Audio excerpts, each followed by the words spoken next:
জ্যোতিষশাস্ত্র রবীন্দ্রনাথ ঠাকুর।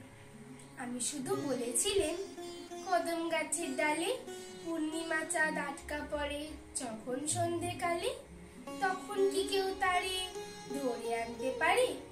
শুনে দাদা হেসে কেন বললে আমায়, খোকা তোর মতো আর দেখি নাই কো বোকা।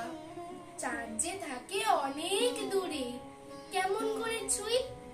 আমি বলি, দাদা তুমি জানো না কিচ্ছু।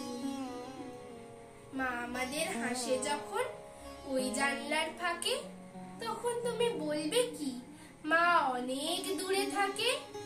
তবু দাদা বলে আমায়, খোকা তোর মতো আর দেখি নাই তো বোকা। পাবি কোথায় অত বড় ফাঁদ?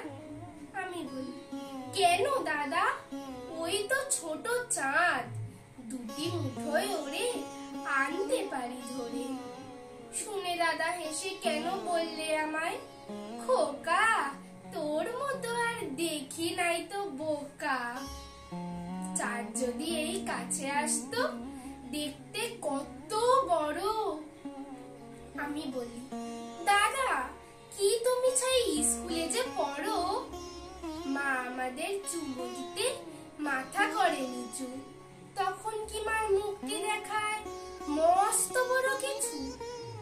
তবু দাদা বলে আমায়, খোকা তোর মতো আর দেখি নাই তো বোকা। নমস্কার।